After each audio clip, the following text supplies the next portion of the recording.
안녕하세요. 저는 고등학교 2학년 남학생입니다. 원래는 엄마와 둘이서 작은 아파트에 함께 살았습니다. 아빠는 5년 전 작은아버지와 차를 타고 벌초를 다녀오는 길에 고속도로에서 사고가 나 명을 달리하고 말았습니다. 아이고, 세상에. 한날 한시에 생떼 같은 아들 둘을 잃어버리다니. 아유, 하늘도 무심하시지. 어머님, 저 이제 어떻게 살죠? 우리 철민이 겨우 초등학교 졸업했는데. 형님, 이게 대체 무슨 병고예요? 집안에서 쌍으로 남편을 다 잃어버리다니. 우리 어린 선정이 불쌍해서 어떡해. 그렇게 아빠와 작은아버지가 교통사고로 같은 날 돌아가시는 바람에 집안은 한동안 쑥대밭이 되었습니다. 친할아버지께도 오래전 암투병을 하다 돌아가시는 바람에 집안의 남자라곤 저 혼자인 상황이 되어버린 거죠. 철민아, 이제 우리 집안에 남자라곤 너 하나다. 하루아침에 아버지를 잃어버려서 너 역시 황망하고 마음이 아프겠지만 이럴수록 네가 더 정신 똑바로 차려야 해. 알아들었니? 네, 알겠습니다, 할머니. 엄마가 요즘 통 식사를 못 하셔서 걱정이에요. 네가 엄마한테 식사도 하시라고 하고 불어 먹으러 나가자고 하고 권하렴. 산 사람은 살아야지. 마음이 아파도 어쩌겠니? 이 늙은 할머니도 아들 둘이나 잃고도 이리 목숨을 부지하는데. 네, 너무 걱정 마세요, 할머니. 제가 엄마는 잘 돌봐드릴게요. 할머니도 그만 우시고 건강 챙기세요. 할머니 너무 힘들어하시다가 병나시겠어요. 아이고, 어린 것이 어찌 이리 속이 깊고 어른스러운고. 우리 집의 희망은 앞으로 철민이 너 하나다. 이 할미는 그저 철민이 너만 믿는다. 그러니 이 할미 실망시키는 일 하면 안 돼. 알았지? 네, 할머니. 걱정 마세요. 저 공부도 더 열심히 할게요. 우냐 우리 손주. 어머님, 똑같이 남편 잃고 아빠 잃은 건 매한가지인데 왜 형님네만 그렇게 걱정하고 싸고 두세요? 아니, 넌 언제 와 있었니? 집에 들어왔으면 들어온 기척이라도 좀 할 것이지. 현관문이 열려있길래 그냥 들어온다는 게 소리를 못 들으셨나 봐요.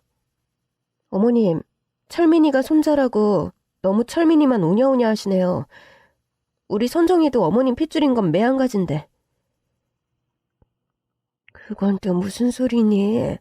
내가 언제 철민이만 싸고 돌았다고. 철민이나 선정이나 다 귀한 손주 손녀인 건 매한가지다. 어머님은 예전부터 그러셨어요. 철민이가 손자라고 매사 선정이보다 더 예뻐하시고, 저도 요즘 상심이 커서 영양주사로 겨우 버티고, 우리 선정이도 학교에서 기가 팍 죽어서 제대로 뛰어놀지도 않는다는데. 둘째야, 네가 그리 서운했다며 미안하다. 그래도 어른이 돼서 할 소리 못할 소리가 따로 있지.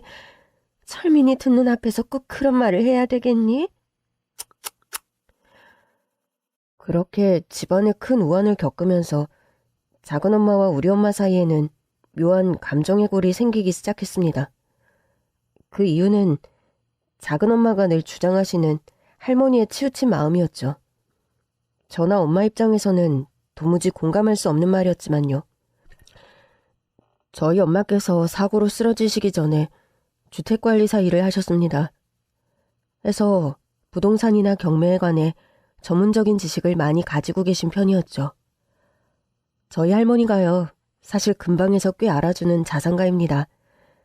할머니와 살아생전 할아버지는 의료기 납품 사업을 하셨는데 알뜰하고 성실하게 자산을 모으고 재테크를 잘하셔서 할머니 소유의 건물이 있고 또 토지도 많이 가지고 계세요. 집안의 남자들이 하루아침에 일이 되고 보니 나도 이제 슬슬 주변을 정리해야겠다는 생각이 드는구나. 살아보니 사람이란 게 참 한치 앞을 알 수 없는 존재야. 어머님, 갑자기 그게 무슨 말씀이세요? 다행히 큰애 네가 주택관리사 일을 하니 그나마 내가 안심이 된다. 나와 먼저 떠난 영감이 일군 재산, 앞으로는 철민이 어머니 관리를 하렴. 인사동에 건물을 네 명의로 돌릴 테니 앞으로 건물 관리니 세입자 관리를 철민이 어머니 알아서 하거라. 아니 어머님, 지금 인사동 건물을 형님을 주신단 말씀이세요? 그래. 왜 그런데 네가 그런 불만스러운 얼굴을 하고 있니? 큰애한테만 재산을 몰아주겠다는 것도 아니고 건물 관리는 큰애 전문이니 큰애한테 맡기겠다는 건데. 아니 어머님, 그 말씀이 그 말씀이잖아요. 어머님 재산 노른자는 인사동 건물인데 그걸 홀랑 형님을 다 주시면 마치 무슨 재산을 부모한테 맡겨둔 사람처럼 얘기하는구나. 내가 얼마를 가지고 있는지 네가 정확히 알기는 하니? 그리고 때가 되면 어련히 알아서 공평히 분배해 줄 것을. 어머님, 너무하세요. 사사건건 큰형님네만 감싸들고 저한테는 그렇게 맨날 찌찌거리면서 혀만 차시고 제가 아들 못 낳은 서름을 이런 식으로 당하고 사네요. 그건 또 무슨 뚱딴지 같은 소리야. 네 딸아이 골프 시킨다고 해서 분기별로 거기 들어가는 돈만 해도 얼만데. 그런 식으로 말하면 철민이네는 학원비 한 푼 여태껏 보내준 것 없다. 형님한테 건물 증여하실 거면 저희한테는 뭘 증여하실 건가요, 어머님? 큰애한테 건물을 증여하는 건 올고지 그 애한테 건물을 주겠다는 게 아니야. 큰애가 주택관리사라 건물 관리는 전문이고 또 관리하는 사람 명의로 지금 상속을 해줘야 세금이니 뭐니 유리한 점들이 많아서 그런 건데 왜 그렇게 핏대를 올리니? 그럼 어머님, 저랑 형님 공동 명의로 해주시면 되잖아요. 어차피 그 건물 형님 주실 생각이 아니고 관리만 시키실 건데 왜 굳이 형님에게 증여를 하려고 하세요? 그렇게 작은 엄마가 입에 침을 튀겨가며 상속을 반대하는 바람에 인사동 건물을 엄마에게 증여하겠다는 할머니의 뜻은 일단 보류가 되었습니다. 작은 아버지와 아빠가 돌아가신 후로 작은 어머니는 저와 엄마만 보면 찬바람이 부는 태도를 보였죠. 너희 작은 엄마는 없이 자란 사람도 아닌데 왜 저리 벌써 재산에 욕심을 부리나 모르겠다. 할머니가 엄마랑 저만 좋아한대요. 저번에도 재산날 저한테 그런 말씀하시면서 안 좋게 쳐다보시더라고요. 아휴, 나이도 먹을 만큼 먹은 사람이 왜 그리 철딱서니가 없는 건지. 할머니 재산에 전 하나나 무슨 권리가 있다고. 주시면 고맙고 안 주시면 또 어쩔 수 없는 거지.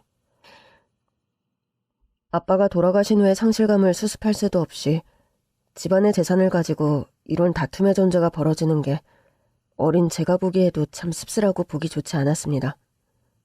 철민아, 앞으로는 작은 어머니가 뭐라고 해도 표정에 티내지 말고 최대한 그 자리를 피하렴. 알겠어요, 엄마. 참, 다음 주가 아빠 생일인데 이번 주말에 추모공원에 다녀올까요? 그러자. 아빠 좋아하시는 딸기 생크림 사들고 다녀오자. 그렇게 아빠의 생신이 돌아오는 즈음이었고 그 주말에 저는 약속대로 엄마와 아빠를 모신 추모원에 다녀왔죠. 그리고 돌아오는 길 갑자기 할머니 댁에서 전화가 왔습니다. 얘 큰애야, 너 지금 바쁘니? 집에 와서 간장게장하고 밑반찬 좀 가져가려무나. 네, 안 그래도 지금 철민 아빠 추모원 다녀오는 길이에요. 가는 길이니 어머님 댁에 들릴게요. 오냐, 알았다. 온 김에 철민이랑 저녁도 먹고 가렴. 엄마, 근데 나는 오늘 학원 보충 수업이 있어요. 빠지면 안 되는 수업이라 저는 그냥 학원에 내려주세요. 그러니? 할머니가 서운하시겠네. 자, 체크카드로 그럼 저녁 사 먹어. 네, 엄마. 며칠 있으면 동영이 생일인데 동영이 저녁도 사줘도 돼요? 그래, 그렇게 하렴. 수업 끝나면 바로 집으로 오고. 알았지? 네, 다녀오세요. 그날 그렇게 저와 인사하고 할머니 집으로 간 엄마는 영영 다시는 집으로 돌아오지 못하셨습니다. 할머니, 이게 대체 무슨 일이에요? 철민아, 얄미가 잘못이다. 괜히 쉬는 주말에 네 엄마를 집으로 불러서는. 엄마가 할머니 집 계단 청소를 하시다 옥상에서 미끄러져서 넘어지셨어. 머리를 지금 크게 다치셔서 방금 응급수술 들어가셨다.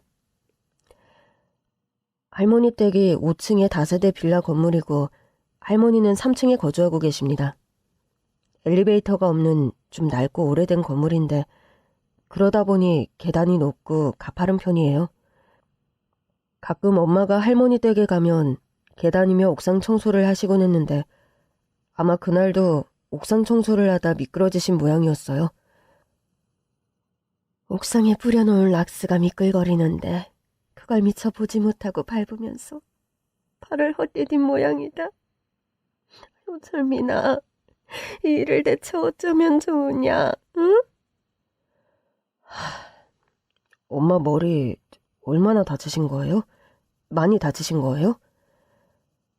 뇌출혈이 심해서 응급수술 들어갔는데 일단 수술 경과를 봐야 알 것 같다고 말씀하셨어. 예후가 썩 좋진 않을 것 같구나, 철민아. 말도 안 돼요. 엄마. 그렇게 갑작스런 낙상사고로 응급수술에 들어간 엄마는 거의 7시간이 넘는 대수술 끝에 중환자실로 옮겨졌습니다. 엄마, 나 철민이에요.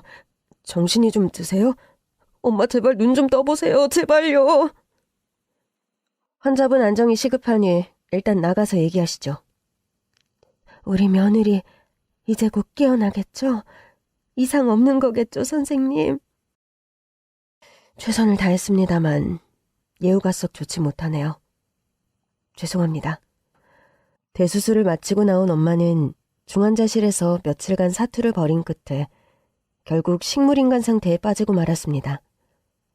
엄마, 나 철민이에요, 철민이. 내가 하는 말 하나도 안 들려요?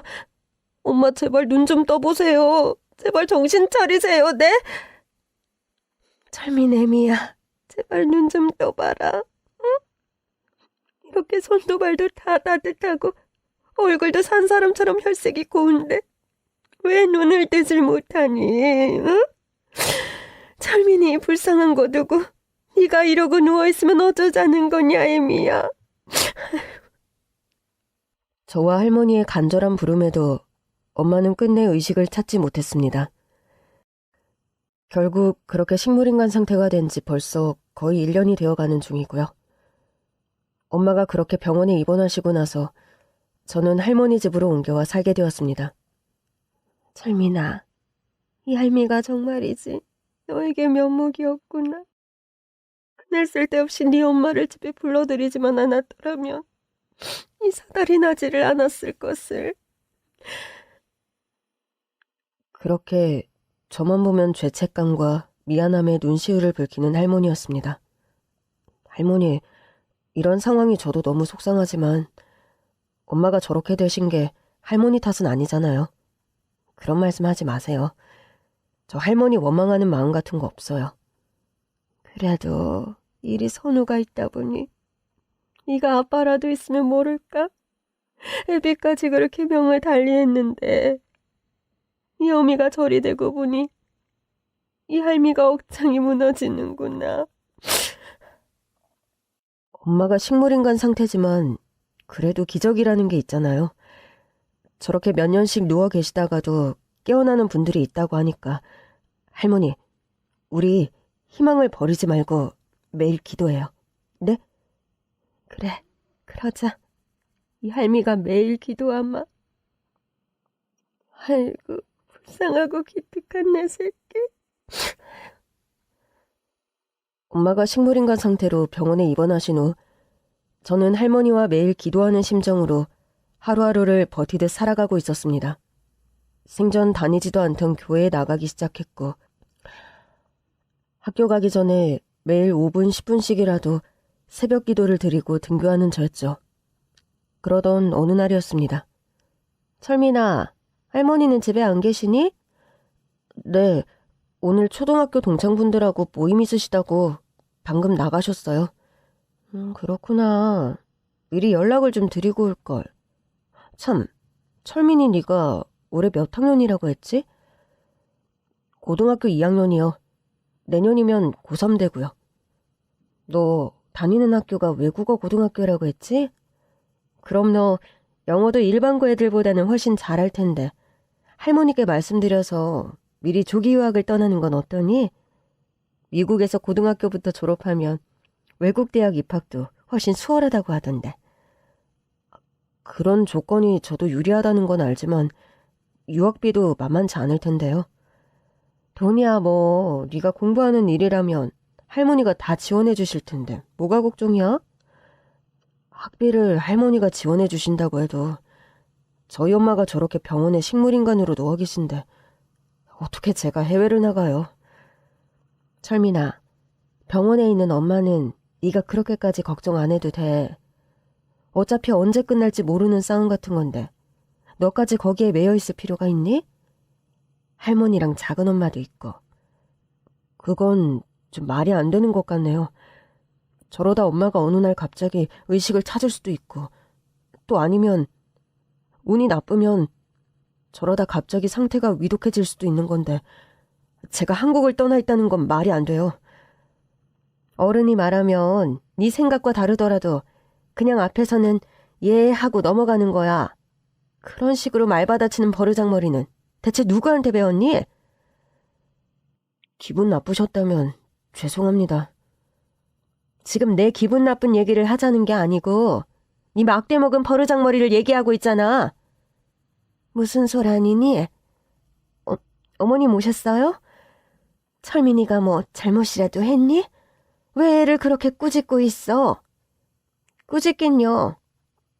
무슨 그냥 공부 열심히 하라고 잔소리 좀 한 거예요. 네가 그리 얘기 안 해도 철민이는 공부 열심히 한다. 우리 집안에 철민이만큼 공부 잘한 사람이 아무도 없었다. 그런 애한테 무슨 공부하라는 잔소리를 하니? 할머니, 저 학원 다녀오겠습니다. 그래, 가서 열심히 하고 오너라. 그렇게 인사를 하고 집을 나오는데 문득 서러움이 밀려왔습니다. 엄마를 거의 산송장 취급하며 저에게 유학을 가라고 하는 작은 어머니의 저희를 저는 누구보다 잘 알 수 있었죠. 사사건건 자기가 딸만 낳아 할머니가 작은 어머니와 사촌 여동생을 푸대접한다 불평하는 분이셨으니까요. 학원 가는 버스를 기다리는데 그날따라 엄마가 몹시도 보고 싶었습니다. 주말에 학원에 갈 때는 늘 엄마가 차로 데려다 주셨었는데 갑자기 혼자 우두커니 버스를 기다리고 있는 제 자신이 하염없이 초라하게 느껴지더군요. 엄마, 보고 싶어요. 갑자기 저는 엄마 얼굴이 너무 보고 싶었고 학원을 땡땡이 치고 엄마가 계신 병원으로 갔습니다. 입원실 병동에 누워 계신 엄마 얼굴은 편안해 보였어요. 엄마가 듣고 계신지 아닌지도 알 수 없었지만 저는 그날 있었던 일들을 엄마에게 하소연하듯 털어놓았습니다. 엄마, 작은 엄마가 유학을 가라는 둥 자꾸 제게 이상한 소리를 하세요. 가끔 집에 오면 말도 안 되는 걸로 할머니 몰래 트집 잡아서 욕하고 나중에 할머니마저 돌아가시면 저 혼자 어떻게 살죠? 엄마는 이렇게 누워 계시고 엄마, 대체 엄마 언제까지 이렇게 누워만 계실 거예요? 그만 울어, 철민아. 갑자기 귓가에 들려오는 엄마의 목소리에 저는 정신이 번쩍 들더군요. 처음엔 그저 제가 환청을 듣는 줄 알았습니다. 엄마가 너무 보고 싶다 보니까 제가 헛소리를 듣는다고 생각했죠. 그러나 엎드렸던 허리를 일으키고 고개를 번쩍 들어 본 순간 저는 분명히 보았습니다. 눈을 뜬 채 또렷한 초점으로 저를 쳐다보고 있는 엄마의 눈동자를요. 엄마 지금 정신을 차린 거예요? 엄마 지금 나 보여? 나 누구예요? 나 누군지 알아봐요? 당연하지. 엄마가 아들을 몰라보면 누구를 알아보니? 엄마, 지금 말하고 있는 거 정말 맞아요? 저 꿈꾸고 있는 거 절대 아니죠? 철민아, 정 안 믿기면 볼을 한번 꼬집어봐. 그런 꿈인지 아닌지 알 수 있잖아. 저는 엄마의 말에 정말 볼을 꼬집어봤고 따끔한 통증을 느끼는 순간 꿈이 아닌 현실임을 절감할 수 있었습니다. 당장 응급벨을 눌러 간호사와 의사를 호출했고 당장 여러 가지의 검사가 이루어졌죠. 운이 좋게 의식을 빨리 회복하신 것 같네요. 의학적으로 긍정적인 예후를 기대하기 힘든 상황이었는데 기적이 일어난 것 같습니다. 엄마, 저 이럴 게 아니라 당장 할머니부터 모시고 올게요. 철민아, 잠깐만. 가기 전에 엄마하고 얘기 좀 하자. 철민아, 나 깨어난 거 작은 엄마한테는 말하지 마. 작은 엄마한테 말하지 말라고요? 아니, 그건 갑자기 왜요? 엄마가 자세한 건 천천히 말해줄 테니 일단 너는 한동안 엄마가 시키는 대로만 해. 저는 엄마의 말을 듣고 일단 가족들에게 엄마가 깨어난 것을 비밀로 했습니다. 엄마의 말을 듣고 보니 작은 엄마에 관해 의심스러운 면들이 한두 가지가 아니었거든요. 저는 일단 엄마의 부탁을 받고 작은 엄마의 뒤를 받게 되었습니다. 그리고 믿을 수 없는 걸 목격하고 말았죠.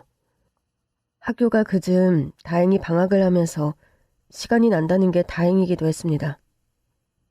몰래 작은 엄마의 뒤를 밟다 보니 충격적인 사실을 알게 되었어요. 이거 아주 고급 분양 정보니까 정여사만 알고 있으라고. 이런 부동산 스터디서 말하면 같이 정보를 공유하는 거지 뭐. 나한테만 말해주는 것처럼 하네. 시어머니가 건물주라 따로 재테크 안 해도 되는 금수저 며느리께서 무슨 그리 욕심이 많아? 그 건물이 뭐 알토란같이 올고지 내 몫이면 걱정이 없지.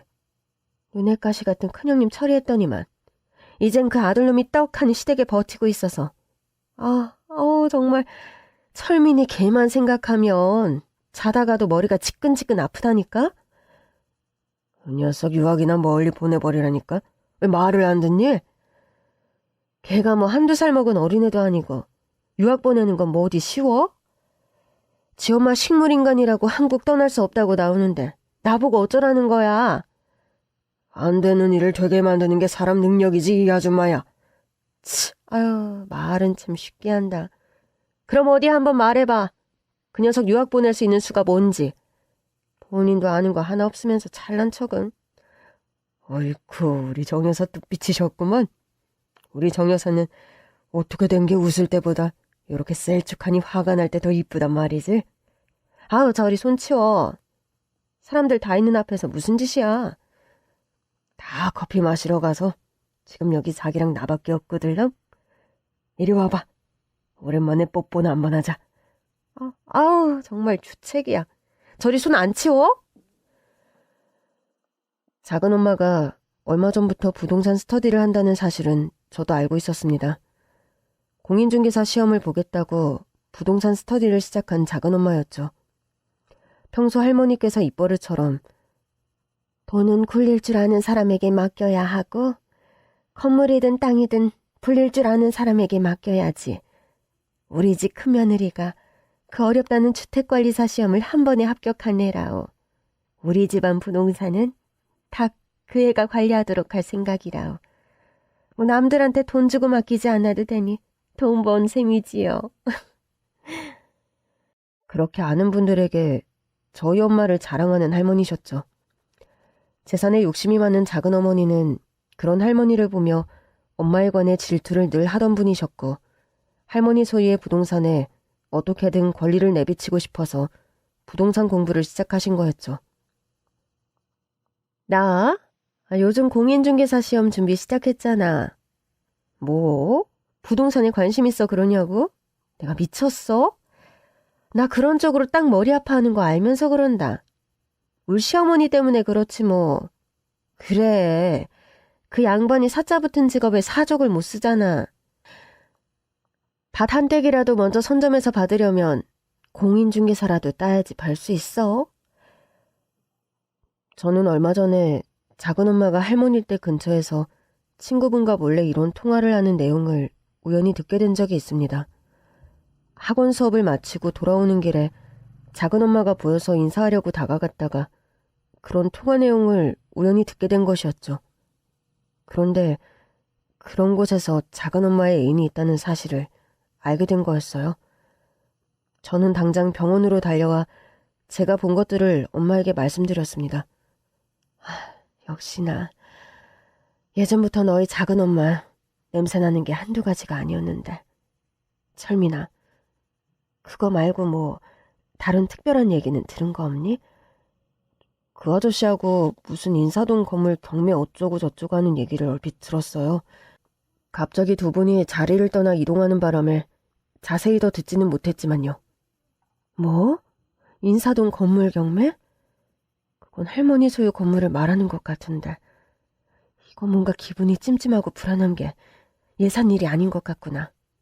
엄마 몸도 거의 회복됐고 앞으로는 엄마가 알아서 일 처리할 거니까.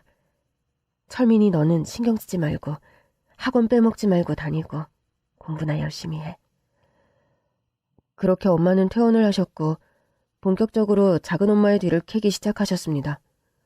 저는 엄마가 건강하게 퇴원한 사실만으로 기분이 너무 좋고 마음이 놓여서 큰 걱정을 하진 않았어요. 엄마는 일단 친할머니께 퇴원 사실을 알리셨습니다. 아니, 이게 누구야? 내가 헛것을 보는 건 아니겠지? 너 진짜 철민애미 맞니? 네, 맞아요. 어머니 저 철민애미예요. 며칠 전에 식물인간 상태에서 깨어났는데 미리 말씀 못 드려서 죄송해요. 아유, 이렇게 반가운 소식을 왜 며칠이나 늦게 알려? 그럴 만한 사정이 있었어요. 어머님, 그리고 제가 이렇게 깨어났다는 거 동서한테는 비밀로 해주세요. 부탁드릴게요. 네가 이렇게 사정을 하고 깨어나서도 며칠 있다 나타난 걸 보니 필시 뭔가 말하기 어려운 사정이 있는 모양이로구나. 알았다. 네가 시키는 대로 할 테니 일단 들어와서 밥부터 좀 먹으렴. 엄마는 할머니에게도 양해를 구하고 동분서주 며칠을 어디론가 부지런히 다니시는 것 같았습니다. 그리고 얼마 후 엄마를 통해서 듣게 된 작은 엄마의 실상은 경악할 만한 것이었습니다. 우리 시어머니 구워 삶는 데는 성공했고 노인네가 인사동 건물 경매로 내놓기로 했으니까 조금만 기다려. 잔금이란 성수금 다 내 통장으로 들어오게 만들어놨으니까. 그럼 그 돈만 들어오면 우린 바로 필리핀으로 떠나는 거다? 당연하지. 나도 더 이상 한국에 미련 같은 거 없어. 돈만 들어오면 얼른 애 데리고 당신이랑 하루라도 빨리 한국 뜨고 싶어. 자기야, 그런데 그 건물 팔면 대체 돈이 얼마야?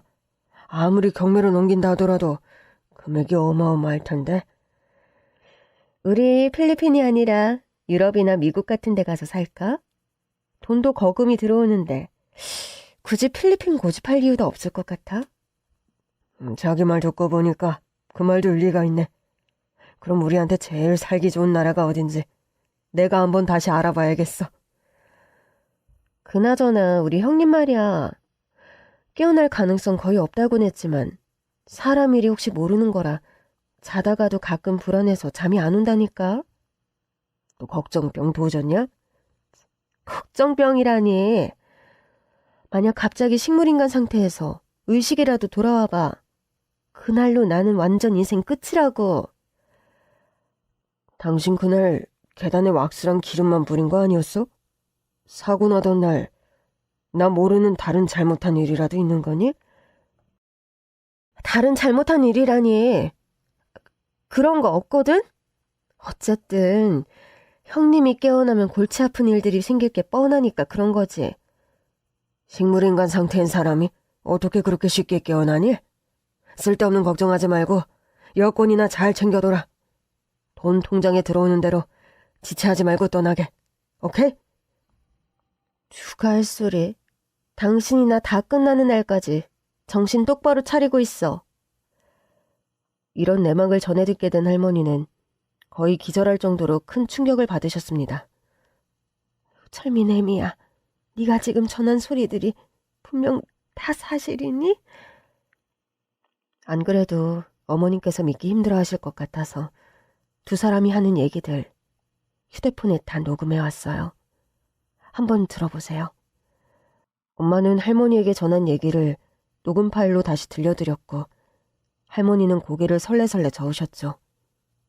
둘째 그 애가 돈 욕심, 재산 욕심이 너무 많아 탐탁치 않은 면이 있었는데 그래도 사람이 욕심이 많은 건 사는데 플러스니 그러려니 넘어갔었다만 세상 이런 도둑보다 못한 심보를 숨기고 있었다니 이런 고얀 것 같으니라고.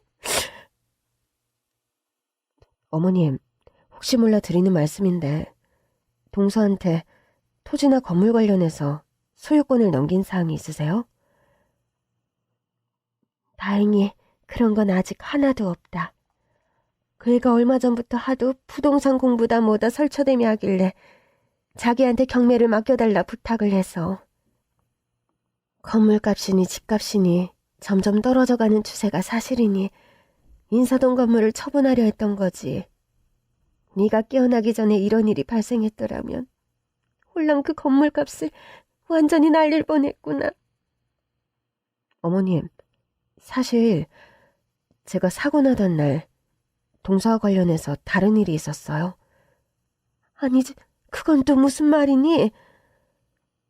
그날 옥상하고 계단 청소한다고 제가 5층으로 올라갔잖아요.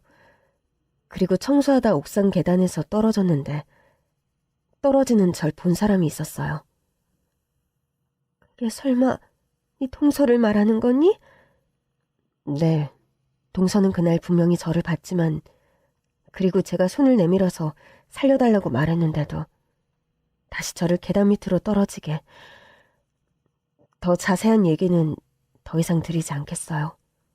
이런 말씀 드리는 것도 더 의미가 없을 것 같고요. 세상에나 이런 말세가 따로 있나? 내가 며느리를 들인 것이 아니라 아주 그냥 절대 집에 들여서는 안 되는 족속을 들였구나. 우리 죽은 상일이가 알면 억장이 무너질 일이다. 억장이 무너질 일이야. 할머니는 너무 충격을 받으셨고 한동안 멍하니 넋이나간 표정을 지으시더군요. 어머님, 그래도 동서가 건물을 팔아넘기고 해외로 떠나기 전에 제가 모든 사태를 알게 돼서 그나마 너무 다행이에요. 동서가 어떤 생각을 하고 있는지 다 알게 됐으니까 너무 걱정 마세요. 네가 이렇게 멀쩡하게 살아 들어오지 않았더라면 대체 어떤 일을 겪어야 했을지 생각하니 참담하기 짝이 없구나. 차분하게 남은 일들 잘 처리할 테니 어머님께서는 걱정 말고 집에 계세요. 그래, 철민애미 너만 믿고 기다리마. 참 어머님, 동서가 건물 경매 넘기러 간다고 한 날이 언제였죠? 그렇게 엄마는 작은 엄마가 건물을 경매에 넘기는 날 경매장을 찾아갔습니다. 동서, 지금 거기서 대체 뭐하고 있어? 아니, 이게 누구야? 형님이 여길 어떻게... 형님이라고? 자기 형님 식물인간 상태로 병원에 있다고 하지 않았어, 분명? 그랬지. 형님은 분명 병원에 있는데 식물인간 상태로? 미안하게 됐네, 동서. 내가 이렇게 기적적으로 깨어나는 바람에 말이야. 의사도 신기하더라고. 의학적으로 예우가 박지 않았는데 거의 기적이라면서. 그럼 형님이 진짜 깨어났단 말이에요? 그럼 지금 자기가 귀신이라도 보고 있는 것 같아? 딱이라도 한 대 때려줄까? 그럼 이게 생시인 줄 실감이 나겠어? 에이, 이런 고얀 년 같으니라고. 어디서 그런 괘씸하고 사악한 잔머리를 굴려? 이 녀석이냐? 네가 같이 일을 작당한 그 밥의 그나물 같은 녀석 맞지? 이런 쌍으로 벼락을 맞아도 시원치 않은 것들을 만나.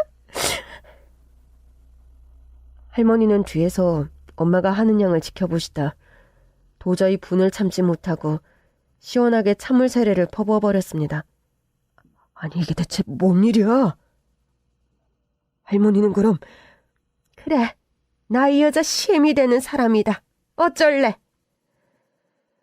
그렇게 작은 엄마의 애인이라는 아저씨는 그 자리에서 주백랑치듯 도망가 버렸다고 합니다. 형님, 저 잘못했어요. 제발 저 좀 용서해주세요. 용서해달라니? 지금 뭘 용서해달라는 거야?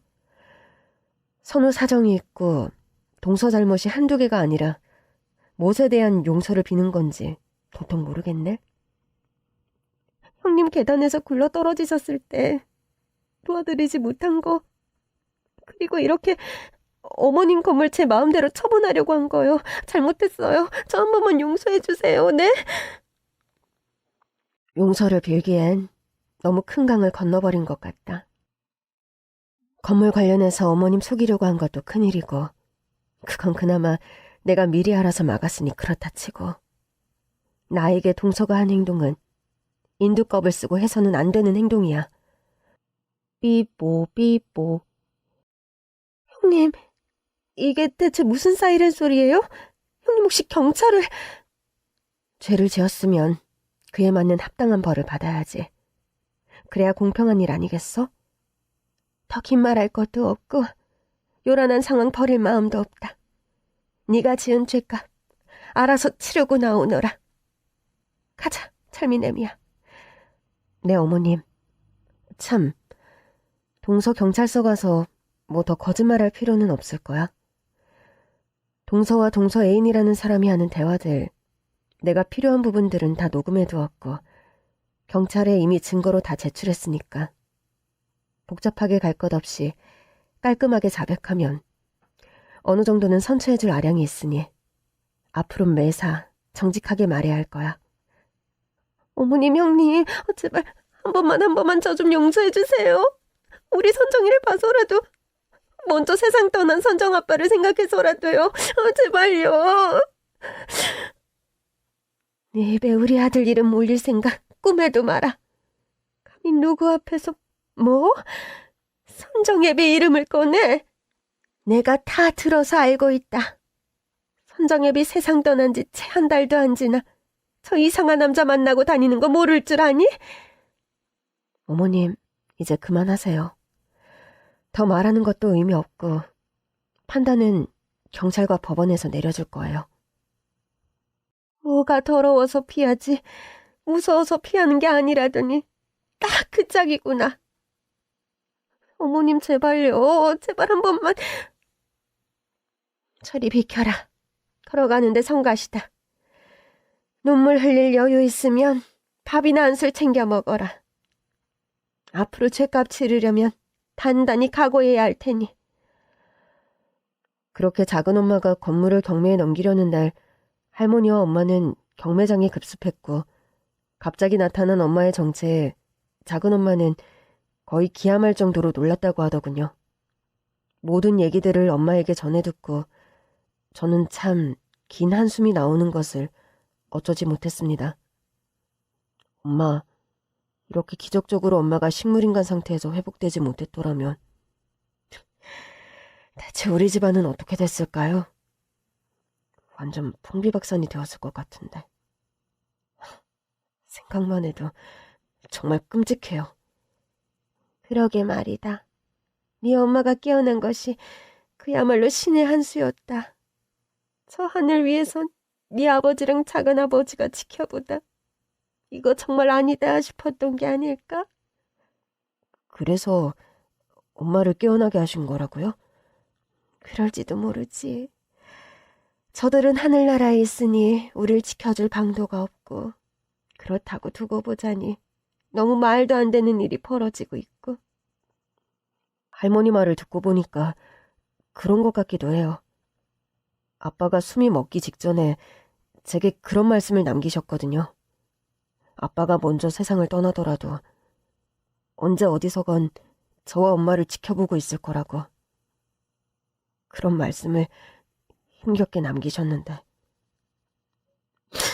아이고, 불쌍한 내 새끼들. 생떼 같은 내 아들들. 명이라 상이라. 너희들이 먼저 떠나니 집구석 돌아가는 걸 좀 보렴. 아유, 정말 철민애미 아니었으면 나와 철민이가 어떤 꼴을 당할 뻔했니. 어머님, 이제 그만 고정하세요. 다행히 건물이 경매에 넘어가는 것을 막아뒀고 또 동서와 그 남자는 경찰 조사가 시작됐으니 그들에 대한 판결은 경찰과 법원이 알아서 내려줄 거예요. 그래요, 할머니. 저희 선에서 할 수 있는 일은 이제 다 했어요. 엄마도 건강하게 회복되셨고 할머니도 이제는 마음 놓으시고 식사도 좀 하세요. 네? 그래, 우리 손주가 이렇게 할미를 걱정하는데 내가 기운을 차려야지. 그런 막장 같은 사건을 겪으며 거의 혼이 나갈 뻔한 저희 식구들이었습니다. 그래도 건강을 회복한 엄마께서 차분하게 일을 처리했기에 복잡한 위기에서 빠져나올 수 있었고요. 작은 엄마와 그 아저씨라는 사람은 합당한 법의 처분을 받게 되었습니다. 듣자하니 한동안 두 사람은 세상 구경을 하기 힘들 것이란 말이 들려오더군요. 애미야, 이번 일을 겪으며 내가 더 깨달은 바가 많다.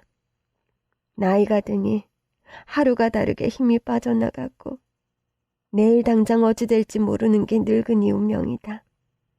더 늦기 전에 모든 재산을 다 네 명의로 돌리고 앞으로 집안의 재산 관리는 모두 다 네가 알아서 하려무나. 아니지, 어머니, 지금 당장 크게 아프신 데도 없으신데 그러실 필요 없어요. 그리고 부동산 관리하시는 일은 저보다 어머님이 한 수 더 위신데요. 나야 옛날 스타일대로 그저 깨알같이 돈 모으고 모은 돈 쥐고 있다 야금야금 땅 사는 재주밖에 더 있는 사람이니? 너는 어려운 공부에 시험까지 봐가면서 제대로 아는 사람이고 건물 등기 이전부터 당장 마치자꾸나. 전답과 토지는 일단 철민이 명의로 하는 걸로 하고. 할머니는 그렇게 인사동의 건물을 엄마의 소유로 등기 이전을 해주셨습니다. 아빠 돌아가시고 혼자 된 엄마에게 그렇게 재산을 상속하는 할머니를 두고 주변에서 뭐라 하는 소리가 들려오는 것도 사실이었죠. 아니, 철민 할머니, 아무리 며느리가 예뻐도 그렇지 아들도 명을 달리한 마당에 건물을 며느리 앞으로 돌려줬다던데 너무 경솔한 처사 아니에요?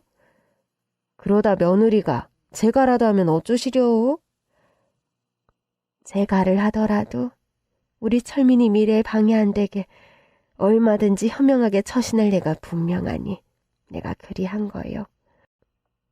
무슨 남의 일들에 그리 관심들이 많아요. 쓸데없는 호기심이 너무 많아도 탈이요. 아니, 나는 그저 사람들이 하는 말을 전해줬을 뿐이에요. 사람들한테 가서 전해요. 누구보다 똑부러지고 야무진 애가 우리 첫째 며느리라고.